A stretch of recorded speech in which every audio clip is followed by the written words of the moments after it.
তো মেগাস্টার শাহিব খানের upcoming movie আসতে যাচ্ছে বরবাদ। তো বরবাদ সিনেমাটা হতে যাচ্ছে একটা হলিউড স্টাইলের। তো এই কথাটা আমার নাম মেগাস্টার শাহিব খানের ছায়া সঙ্গী যিনি যিনি মেকআপ আর্টিস্ট, যেখানে মেগাস্টার শাহিব খান থাকে তো সেইখানেই পিছনে পিছনে সবুজ খান থাকে। তো মেগাস্টার শাহিব খানের মেকআপ আর্টিস্টের নাম হলো সবুজ। তো সবুজ বললেন যে এই সিনেমাটা হতে যাচ্ছে বা একটা হলিউড স্টাইলের। তো এখানে মহেশ ভাট এবং কি মেগাস্টার শাহিব খানের সাথে মিট আপ হয়েছিল তো অনেক আগেই। তো এই বিষয়টা নিয়েও তোমাদের সাথে কথা বলবো। তো হয়ে গেছে আমি সফর তো মেগাস্টার শাহিব খানের সাথে মহেশ ভাটের সাথে।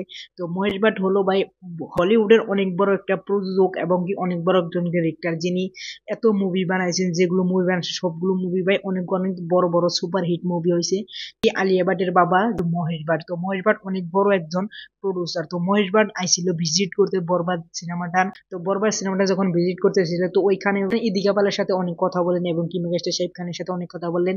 তো এখানে আমরা ভিডিওতে স্পষ্ট দেখতে পেলাম যে মেগাস্টার শাহিব খান মহেশ ভাটের সাথে কথা বলছেন যে এটা ডিরেক্টর, এটা এক্সিকিউটিভ ডিরেক্টর, এটা প্রডিউসার এবং কি এটা সহ প্রডিউসার। তো অনেক কথাই বললেন মহেশ ভাটের সাথে। তো এটা আমরা দেখলাম। তো অনেক আগে আমরা জানছিলাম যে মহেশ ভাট বরবাদের ভিজিট করতে গেছেন। তো ওইখানে আমরা ভিডিওটা দেখতে পারছিলাম না। তো ফাইনালি ফুল ভিডিওটা চলে আসলো আর এখানে আমরা দেখতে পারলাম।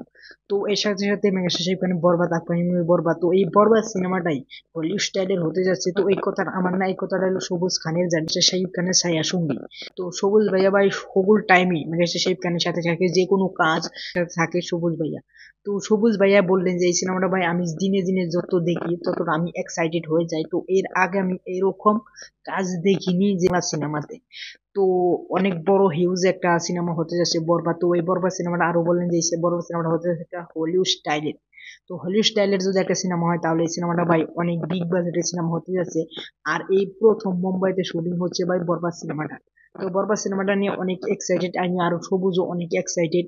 সবুজ অনেক অনেক কথা বলে যে আমি বরবাদের শুটিং যত দেখি তত আমি এই সিনেমাটা নিয়ে অনেক এক্সাইটেড হয়ে যাই। তো আমরা অনেক এক্সাইটেড। তো সবুজের কথা মতন যদি এই সিনেমাটা বেরিয়ে যায় এবং কি মেগাস্টার শাহিব খানের কথা মতন যদি এই সিনেমাটা হয়ে যায় এবং কি ডিরেক্টরের কথা মতন যদি এই সিনেমাটা হয়ে যায় তো এই সিনেমাটা ভাই ব্লাস্ট করে দিবে। তো এর সাথে সাথে মেগাস্টার শাহিব খান যে সিনেমাটা নিয়ে কনফিডেন্স হয় তো সেই সিনেমাটা ভাই ব্লকবাস্টার এবং কি ইন্ডাস্ট্রি হিট হয়ে যায়।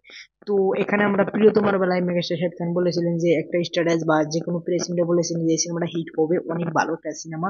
তো সেই সিনেমাটা ভাই ইন্ডাস্ট্রি হিট হয়ে গেছিল। তো এরপর রাজকুমার। তো রাজকুমার সিনেমাটা নিয়ে মেগাস্টার শাহিদ খান বলেছিলেন এই সিনেমাটা অনেক ভালো, অনেক ভালো মানের সিনেমা। তো সেখানে অনেকটা কনফিডেন্স আসার না। তো এরপরে তুফান। তো তুফান নিয়ে ভাই অনেক অনেক কনফিডেন্স আসাল মেগাস্টার শাহিদ খান প্রেস মিটে অনেক অনেক কনফিডেন্স আসাল। তো সেই সিনেমাটা ভাই একটা ইন্ডাস্ট্রি এবং কি ওয়ার্ল্ড ইন্ডাস্ট্রি, যে অল টাইমের ইন্ডাস্ট্রি হিট একটা সিনেমা তুফান। তো এরপরে ভাই দরজ সিনেমাটা আসলো। দরজ সিনেমাটা নিয়ে অতটা কনফিডেন্স ছিল না, এটা একটা ভালো সিনেমা, ভালো মানের সিনেমা, আপনারা এই সিনেমাটা দেখতে পারেন। পরে ভাই বরবাদ নিয়ে, বরবাদ নিয়ে যেভাবে এক্সাইটেড মেগাস্টার শাকিব খান, তো এই এক্সাইটের কারণে আমি বলতে পারি এই সিনেমাটা সুপার হিট হবে। তো বরবাদের শুটিং বাই অলরেডি আরম্ভ হয়ে গেছে। তো মেগাস্টার শাহিব খান অলরেডি চলে গেছে, ইকবাল চলে গেছে, তো মেহেদী হাসান হৃদয় ভাইয়াও চলে গেছে। তো বরবাদের শুটিং মুম্বাইতে অলরেডি চলতেছে। তো 30% যেগুলো শুটিং বাকি আছে তো ওই শুটিংটা ভাই অতি জলদি হয়ে যাবে। তো এই সিনেমাটার শুটিং কমপ্লিট হয়ে গেলেই, তো এই সিনেমাটার শুটিং কমপ্লিট হবে ভাই প্রায় ফেব্রুয়ারি 14 বা 15 তারিখ থেকে। তো আর ফেব্রুয়ারি 28 29 তারিখ থেকে ভাই তাণ্ডবের শুটিং আরম্ভ হয়ে যাবে রেহান রাফির সাথে। তো এটা নিয়ে আমি নেক্সট ভিডিওতে তোমাদেরকে বলবো ডিটেলে। আর বরবাদ দ্রুত গতিতে শুটিং চলতেছে। বরবাদ নিয়ে ভাই অনেক এক্সাইটেড এক্সাইটেড খবর আসতে যাচ্ছে, ভাই বরবাদ ফাটিয়ে দিবে। তো বরবাদ নিয়ে যেটুকু আমরা এক্সপেকটেশন রাখছি এক্সপেকটেশনটুকু পুরো করতে পারলে ভাই ফাটিয়ে দিবে, বরবাদ তুফানকে ছাড়িয়ে যাবে। আর তোমাদের কি মতামত প্লিজ তোমরা কমেন্ট করবে। সবুজ যেভাবে বলছে সেইভাবে কি বরবাদ ফাটিয়ে দিতে পারবে? সেই লেভেলে যদি যায় তাহলে কি বরবাদ তুফানকে ছাড়িয়ে যেতে পারবে? আর মহেশ ভাট ভিজিট করলেন বরবাদের সেট, এটা নিয়ে তোমাদের কি মতামত তোমরা আগে থেকে জানো, কিন্তু আবারও তোমাদেরকে কোশ্চেন করছি ফুল ভিডিও দেখার পরে। তোমাদের কি মতামত প্লিজ তোমরা কমেন্ট করবে। আর যদি এই ভিডিওটা ভালো লাগলে অবশ্যই একটা লাইক করবে, চ্যানেলটা সাবস্ক্রাইব করবে। Thanks for watching, by.